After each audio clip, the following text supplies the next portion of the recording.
I'm not fat shaming you. Your body is rebelling against you and saying, we're not going to play anymore. We're tired of this. We're shutting down. And if you don't take care of us, bye.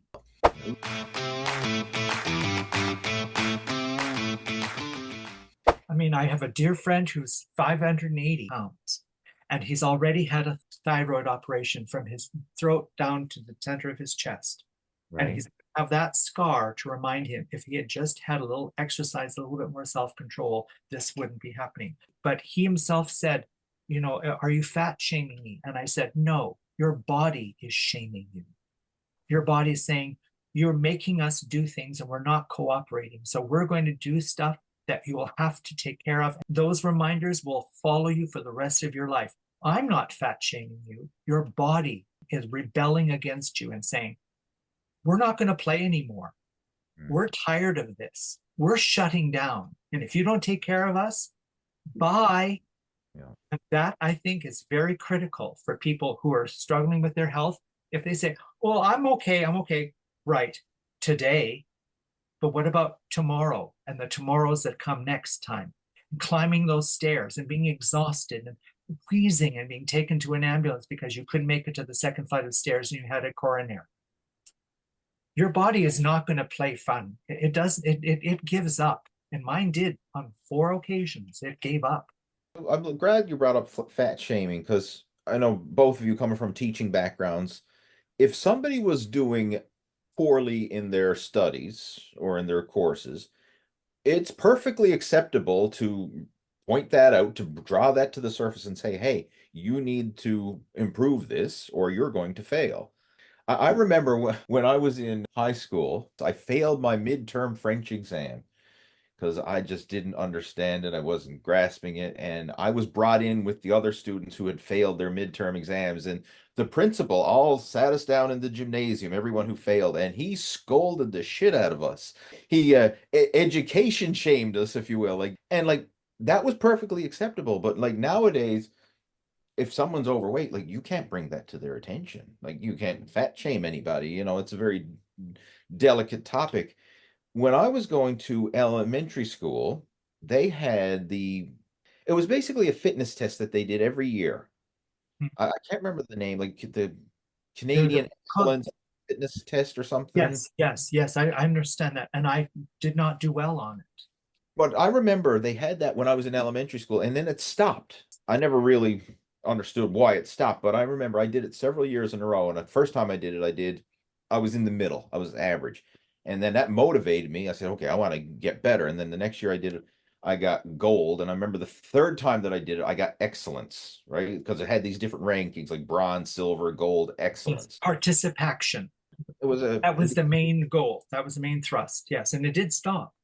the United States had one similar to that as well. It was a fitness test going through schools, and Yeah, it was the presidential physical fitness test.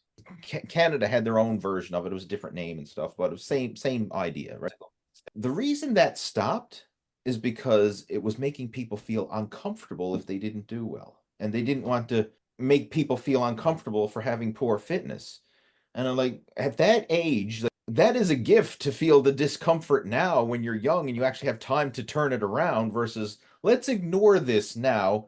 Wait till you're 40, 50 years old and you have your high blood pressure and your diabetes and heart problems and high cholesterol and try to figure it out then versus let's nip it in the bud when you're a student in school. It's so ass backwards the way our education system is. But it's systemic. We're even in my tutoring, I'm not supposed to make students feel uncomfortable.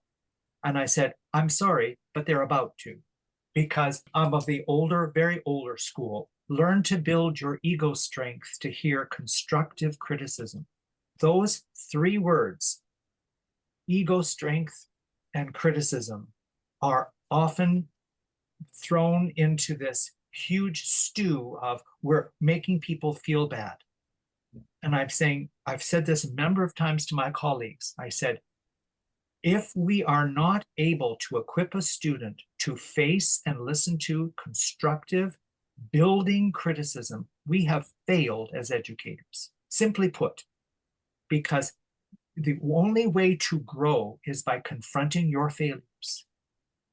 We grow the best when we fail badly. And we can learn what not to do and what to do to improve. And we learn more from failure than we do from success. And that, I said, we have not learned how to train people to deal with failures so that they can build greater degrees of success. So it starts within systemic mindset. Failure is not bad. It's not a cause of shame. It is a cause to say, look what I can learn now. So again, reframing. And some of the educators that I'm among are the new school. Oh, we should make people feel bad. And I said, what you've just done is condemned that person to a lifetime of mediocrity. You've just sentenced him to being disgustingly average. And he'll wonder, how come I can't be successful? Well, you've just simply told him he can't be. Because in order to be that way, you have to face things that say, you're not doing well. It was painful to sit in front of my coach who was pointing out, Paul, you need to work on this. Paul, you're not doing this. Paul, we need to be building this. All of these things were hard for me to hear. That constructive criticism galvanized me to do my very best. Because once I was confronted with the truth sets you free. And it sets you free to become better, wiser, more prudent when you're eating or being nourished and working in the gym. But we have lost that ability to teach people how to hear the negativity of the word failure and see it as a positive rather than as a debilitating experience.